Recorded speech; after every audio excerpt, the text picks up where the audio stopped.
परसों मुलाकात करने वाले अली बुखारी साहब हमारे साथ मौजूद हैं। बुखारी साहब, पहले तो ये बताइएगा, इमरान खान साहब के हवाले से कहा गया कि जी उनके मसल्स वीक हो रहे हैं और वो उनका चेकअप कराया जाए, मेडिकल बोर्ड बनाया जाए, ये किया जाए, वो किया जाए। आपको वो कहीं से वीक लगे या उन्होंने खुद कहा कि यार जरा गड़बड़ हो रही है, कुछ थोड़ा जा कुछ दवाई शवाई, कुछ गोली टीका, कुछ लटरम पटरम? यार सबसे पहले तो इमरान खान साहब का जितना शुक्र अदा करूं जी, अल्लाह के शुक्र अदा करता हूं, उसके बाद इमरान खान साहब का शुक्रिया अदा करता हूं जी। उनका बड़ा ट्रस्ट लेवल हाई है। मैं खान साहब से मिला जी, उनकी सेहत माशाल्लाह ठीक थी। बेगम साहबा से भी मुलाकात हुई और उनकी सेहत भी ठीक थी। ऑल्दो दोनों आइसोलेशन में थे। खान साहब ने कहा पिछले 1 महीने से ज़्यादा गुजर गया। खान साहब को बुक्स प्रोवाइड नहीं की गई, पिछले 1 महीने से ज़्यादा गुजर गया है। खान साहब का टीवी नहीं है, खान साहब का अखबार नहीं है, कोई चेकअप वगैरह खान साहब का नहीं हुआ। खान साहब कहते हैं किसी बंदे बशर ने बात नहीं की, अकेले हैं। और बीबी साहब जो खबरें चलवाई गई थी कि फिल्म्स की टीम पहुंची है, उन्होंने चेकअप कर लिया, फिट करार दे दिया। यार मैं कोशिश करूंगा कि पेंस की टीम अगली दफा जाए ना तो साथ मुझे भी लेके जाए ना, मेरे जाने में पाबंदी तो नहीं होगी। मैं एज अ वकील भी जा सकता हूँ खान साहब का जी, और खान साहब के फैमिली मेंबर के तौर पे भी जा सकता हूँ, खान साहब का वर्कर भी जा सकता हूँ। आप ले जाएं, आपको ले जाएं, मुझे कोई एतराज नहीं है। अच्छा गोया, ये एक बात अब इस्टेब्लिश ये हो रही है कि खान साहब कह रहे हैं उनका कोई चेकअप नहीं हुआ और गवर्नमेंट ने कहा कि जी फिल्म्स की टीम ने चेकअप किया, सारा कुछ किया। ओके, टीवी भी नहीं खुला, किताबें भी नहीं है, टीवी भी नहीं है, अखबार भी नहीं है। खान साहब से जो है वो उनके बच्चों की कोई बात भी नहीं हुई है 4 वीक के अंदर। उनकी रोजा मुहतरमा से जो कि हफ्ते में 2 मीटिंग्स होती हैं, उन्होंने कहा आज 4 हफ्ते बाद तुम आए और यहाँ पर जब मीटिंग हुई है तो हम दोनों इकट्ठे हुए, अदरवाइज मुलाकात भी नहीं हो रही उनसे। और ये सारी सिनेरियो थी उनकी। बाकी उन्होंने ग्रे शर्ट पहनी हुई थी, जो सबसे ज्यादा लोग सुनना चाहते हैं, जो मेरे सबसे ज्यादा क्वेश्चन उन्होंने पहना हुआ क्या था, वो जिस तरह की कॉलर वाली टी शर्ट पहनते हैं, उन्होंने वो लाइट ग्रे कह लें वो कलर की पहनी हुई थी उन्होंने, ट्राउजर और जॉगर्स पहने हुए थे उन्होंने। और बड़े अच्छी तरह हंसते हुए मिले जैसे हर दफा मिलते हैं वो। और उसके बाद उन्होंने सारी चीज़ें बताई कि ये सारी चीज़ें इस तरह मेरे साथ हो रही हैं और ये सारे मामला ऐसे हो रहे हैं। अच्छा, साथ उन्होंने पैगाम क्या दिया आपको, क्योंकि ये आप ही के थ्रू ये बहुत बड़ी खबर आई है अपोजिशन लीडर्स वाली, ये वो पूरी गुफ्तगू जरा बताएं एग्जैक्ट उन्होंने क्या बोला था? देखिए, मुझसे जब मैं अंदर गया तो मुझसे कुछ क्वेश्चन, जनरल सेक्रेटरी साहब बाहर थे, चीफ विप साहब बाहर थे, हमारे अलीमा पर बाहर थी। तो उन्होंने कहा जी कि आप जो हैं वो अंदर जाएंगे, आपको अलाउ किया उन्होंने, तो ये कुछ चीज़ें आपने खान साहब से पूछनी है। क्योंकि आपको याद हो तो खान साहब से मेरी आखिरी मुलाकात कराई गई थी छोटी ईद से पहले रमज़ान में, और ईद पे मेरा नाम था, क्योंकि मैं आपको पता है लोकल हूँ, मेरा कॉन्स्टिट्यूंसी हल्का गाँव सब कुछ यही है, और मैं अवेलेबल होता हूँ 24/7। तो उसके बाद से हाईकोर्ट का इलेक्शन जब से हम जीते तो मेरे पे पाबंदी थी, मैं अंदर नहीं जा सक रहा था। उसके बाद ट्रायल भी कोई नहीं हुआ, जो ट्रायल होता था उसमें खान साहब से मुलाकात हो जाती थी। ट्रायल भी कोई डेट्स भी नहीं आई। और देन जब मैं लिस्ट में नाम लास्ट वीक भी था, उससे भी पिछली वीक में भी था नहीं, तो इस दफ़ा जब अलाउ किया गया तो उन्होंने मुझे बताया।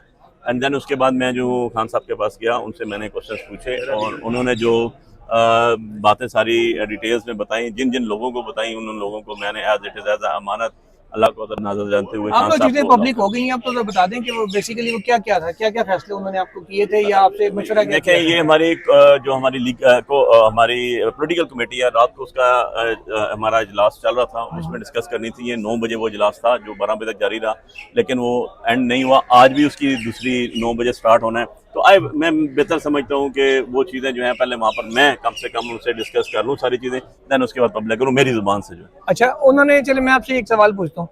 अच्छा, ज़ही साहब को उन्होंने आपको कहा था कि इनको अपोजिशन लीडर बनाया जाए, या उन्होंने कोई फ्रेंड बात की थी कि देखो अगर उमर अयूब का नहीं पिटीशन अलाउ होती तो फिर इसको कर देंगे? मैं सबसे पहली बात तो मैं आपको यहाँ पर एक चीज़ बता दूं कि खान साहब ने बड़ा कैटेगोरिकली एक चीज़ कही थी कि उमर अयूब खान और शिबली फराज साहब और बच्चर साहब, इनके लीगल केसेस हमने टॉप एंड तक लड़ने हैं। ठीक है जी, और टॉप एंड तक लड़ने हैं हमने। सुप्रीम कोर्ट जो जो लीगल फोरम्स हैं वहाँ पर जाना है और पूरी पार्टी इनके पीछे खड़ा होना है, अपने opposition leader of the national assembly and opposition leader of the senate और opposition of the Punjab assembly. यहाँ इनको हमने लास्ट टाइम तक, जब तक सारी रेमेडीज अवेल नहीं हो जाती तब तक हम सारी पार्टी इनके पीछे खड़े हैं, और ये हमारे ये चीज़ें। इसके बाद की बात जो है वो मैं आपको कमेटी से डिस्कस करने के बाद बताऊँगा। नहीं वो अच्छा, ज़ही साहब का नाम आया कहाँ से? खान साहब ने दिया या देखे ये जो चीज़ नहीं या जहाँ से मेडिकल चेकअप की खबर आई वहीं से है? नहीं, बात यह है कि नाम खान साहब ने तो दिया, ठीक है ना जी, मैं इसके अंदर कोई दूसरी राय नहीं है। लेकिन यह है कि उसके अंदर बड़ा कैटेगोरिकली बताया गया कि ये चीज़ें सारी की सारी जो हैं पहले जब तक इनके केसेस चल रहे हैं, ये उस टाइम तक हम उसको होल्ड रखेंगे जब हमारे केसेस सारे के सारे उमर अयूब साहब के और शिबली साहब के एग्जॉस्ट हो जाते हैं, उसके बाद हम आगे फर्दर पे प्रोसीड करेंगे। टिल दैट टाइम ये हमारे जो है तो अगर उस वक्त तक अपोजिशन लीडर का ओहदा खाली रहेगा, अगर जब तक उनकी पिटीशन कोर्ट से ऑर्डर कर दिया, अगर कोर्ट ऑर्डर कर दिया, कोर्ट ने स्टे दे दिया, कल आपने देख लिया कोर्ट का ऑर्डर आ गया, तो ये इतनी उजलत में करने की जरूरत ही नहीं थी। सीपी को या स्पीकर साहब को 90 दिन का टाइम होता है, इससे पहले पाकिस्तान में कभी ऐसा हुआ है? तो इतनी बड़ी कॉन्स्टिट्यूशनल सीट, इतनी बड़ी कॉन्स्टिट्यूशनल चीजें आपने सारी की सारी उठा के धम से नीचे फेंक दी। So this is not the way, इस तरह नहीं होती चीजें। कॉन्स्टिट्यूशनल चीजों को कॉन्स्टिट्यूशन तरीके से चलाना चाहिए। मैं हैरान हूँ, देखे मैं एक सियासी वर्कर हूँ, मैंने इलेक्शन कॉन्टेस्ट किया, मैं खान साहब का टिकट होल्डर हूँ, मैं वकील हूँ। बात यह है कि मैं भी बात करते हुए आपसे बड़ा ही एहतियात के जुमरे में रह के बात कर रहा हूँ, और एक स्पीकर असेंबली बैठा हुआ है, वो विद इन नो टाइम जो है उठा के, एक कस्टोडियन ऑफ द हाउस है, कौन सा हाउस, लोअर हाउस और अपर हाउस चेयरमैन बैठे हुए, तो उन लोगों को बड़ी तहम्मुल से, बुर्दबारी से लेके चीजें चलनी चाहिए। फॉर्म कौन से थे? 47। तो फिर जब 47 फॉर्म वाले हैं, तो फिर अब आपको सारी चीज पता है, तो आप मुझसे इस तरह ना करें। मेरा फॉर्म कौन सा था ये तो बता दो। आपके तो सारे मेरे पास पड़े हैं 45। तो आप जहाँ खड़े हैं क्या, मैंने तो मैं हूँ ना। चले वो तो है, लेकिन वो आपको मानते नहीं है सर, वो ना माने, वो कह रहे हैं आप तो मान लिया, आपसे, हम तो आप हमसे आप लोगों का वो कह रहे हैं हमसे 2 साल पीछे। आप इतने बड़े चैनल्स आपने रखे हुए, आप लोग वीलॉग भी करते हैं, आप लोग मीडिया के लोग हैं, और आप लोगों की जुबानी भी यही बात है। तो ये तो मैं तो हर को कहता हूँ यार, मेरे को तो सॉफ्ट कॉपी है, मुझे कहो मैं 2 मिनट में सारा रिजल्ट भेज दूंगा और पूरे चैलेंज दूंगा और कॉस्ट भी पे करूंगा, दुनिया के किसी मुल्क में जाके वेरीफाई करूंगा। ओके सर, अब ये बताएं कि आखिरी चीज भाई ये भी इतना बताते चलें, आज बेल तो खान साहब की होगी, बाहर उन्होंने जाहिर अभी तक आना नहीं, तो गवर्नमेंट के ऊपर एक प्रेशर ही आया है कि जब तक अल-कादिर में वो अंदर है, उसके बाद 9 मई के बाकियों में गिरफ्तारी नहीं अभी उनकी डाली जाती, जब तक तो लंबे ही हैं, अभी फौरी तौर पर रिलीज होते तो नजर नहीं आ रहे।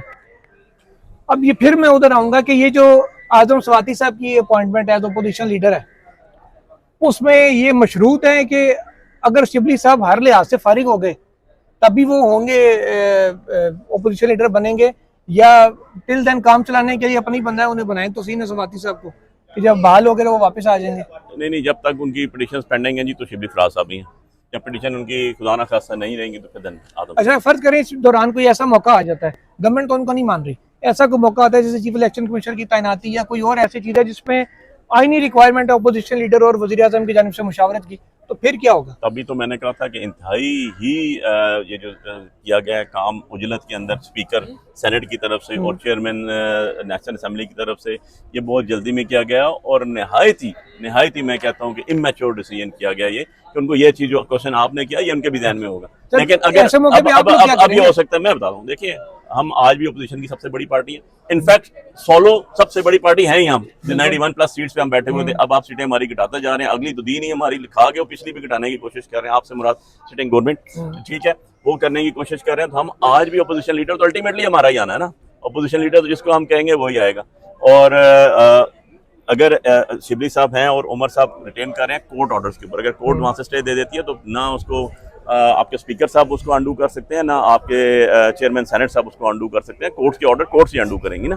चले फिर, यानी कि आपकी बात का लुबल बाब ये है कि आजम स्वाति साहब और अचक सही साहब तुसी ये जाना अपनी मिठाइयां वापस कर दो, मुबारकबादें वापस कर दें, फिलहाल तुसी नहीं आए, तो जो मुझे बुखारी साहब के पास इंटरप्रिटेशन जो है वो आपकी सही नहीं है, ठीक है ना, लेकिन ये है कि आपने कहा जब तक कोर्ट ऑर्डर नहीं आते वो तब तक नहीं, इसमें पहले दिन भी यही वही बात तो सर मैं यही कहता हूँ, बताई गई थी, आपको वापस कर देंगे मुबारकबादें जब होगा है। चले सरेंडर में नहीं हुए अभी तक। अली बुखारी साहब की नाज़रीन गुफ्तगू आपने समाअत फरमाई, जो अहम बात उन्होंने कही है कि ना किताबें खुली हैं, ना खान साहब के अखबार खोले हैं, ना टीवी खुला है, ना उनका मेडिकल चेकअप हुआ, ये सारी की सारी खबरें उनके मुताबिक इमरान खान ने जैसे कहा कि ये फेक न्यूज़ है कि उनका कोई चेकअप हुआ हो, और 4 हफ्ते के बाद, मीन्स के महीने बाद उनकी बुशरा बीबी से भी परसों मुलाकात करवाई गई है, और जो पिछले महीने उनकी बच्चों से बात करवाई गई थी उसके बाद अब तक दोबारा बच्चों से बात भी नहीं करवाई गई। तो शायद वो जो सख्तियां खत्म हुई थी किसी एक मौके के लिए, वो अगस्त के मामला के लिए, 5 अगस्त वाले मैटर्स के लिए, वो शायद दोबारा से खान साहब के ऊपर हो गई हैं। अब तक के लिए इतना ही, इजाजत दीजिए, अल्लाह हाफिज।